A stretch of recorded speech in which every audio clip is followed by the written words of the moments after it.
संपूर्ण शरीराच्या सोनोग्राफीसाठी जिल्ह्यातील सर्वाधिक अत्याधुनिक सोनोग्राफी मशीनद्वारे तपासणी, जलद आणि अचूक रिपोर्टसाठी भिसे सोनोग्राफी व एक्स-रे सेंटर पलूस, संपूर्ण शरीराची सोनोग्राफी, सर्व pregnancy scans, fetal 3D 4D scan, colour doppler, digital x ray, elastography, anomaly scan यासह दर गुरुवारी 2D इकोची सुविधा। भिसे सोनोग्राफी व एक्स-रे सेंटर पलूस, जुने मराठे भिसे हॉस्पिटल जवळ, कन्याशाळा रोड, पलूस। संविधानामुळेच देश एकसंध असल्याचे व्याख्याते सुदर्शन शिंदे यांचे प्रतिपादन। नागठाणे येथे डॉक्टर बाबासाहेब आंबेडकर जयंतीनिमित्त वैचारिक प्रबोधनाचा जागर।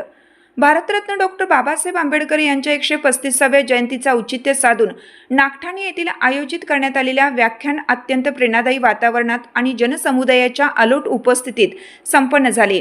भीमगर्जना युवक मित्र मंडळ नागठाणे व बौद्ध नागरी समिती नागठाणे व मुंबई यांच्या संयुक्त विद्यमाने आयोजित या सोहळ्याने परिसरात वैचारिक प्रबोधनाची नवी लाट निर्माण केली आहे।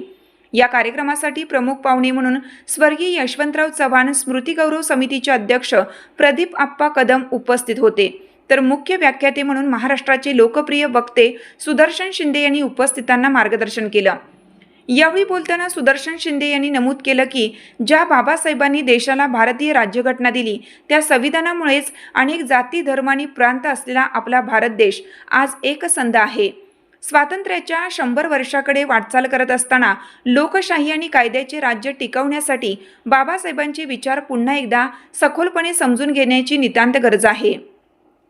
बाबासाहेबांचे विचार केवळ एका समाजापुरते मर्यादित नसून ते संपूर्ण मानवजातीला दिशा देणारे आहेत, असे प्रतिपादन त्यांनी आपल्या ओघवत्या आणि धारदार शैलीत केले। त्यांच्या या अभ्यासपूर्ण मांडणीने उपस्थित श्रोते मंत्रमुग्ध झाले होते। कार्यक्रमाचे अध्यक्ष प्रदीप आप्पा कदम यांनी आपल्या मनोगतात नागठाणे येथील युवकांनी सामाजिक ऐक्य जपून राबवलेल्या या उपक्रमाचं कौतुक केलं। संविधानावर आधारित असलेली आपली लोकशाही हीच देशाची खरी ताकद असून डॉक्टर बाबासाहेब आंबेडकरांचे विचार आचरणात आणणे हीच त्यांना खरी आदरांजली ठरेल, असं मत त्यांनी मांडलं।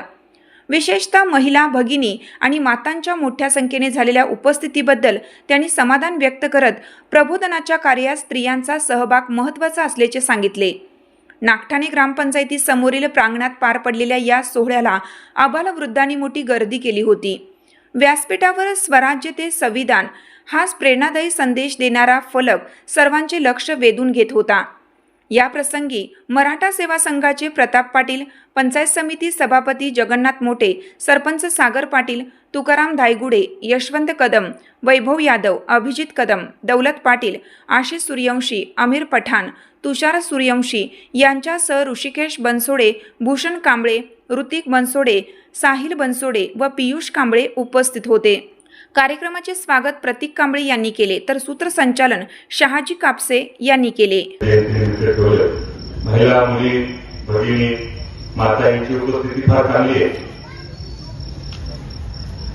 आज खऱ्या अर्थाने बाबासाहेब आपल्याला पुन्हा एकदा समजून घेण्याची गरज आहे। ज्या बाबासाहेबांनी आपल्या देशाला भारतीय राज्यघटना दिली, अनेक जाती, धर्म, प्रांत असा असलेला आपला भारत, या भारताला एकत्रितपणे ठेवण्याचं काम भारतीय राज्यघटना करते आणि कायद्याचं राज्य गेल्या स्वातंत्र्यापासून आपला देश आज 100 वर्षाकडे वाटचाल करतोय आणि हा बाबासाहेबांच्या घटनेवर आधारित असलेला लोकशाहीवर प्रधान आपला देश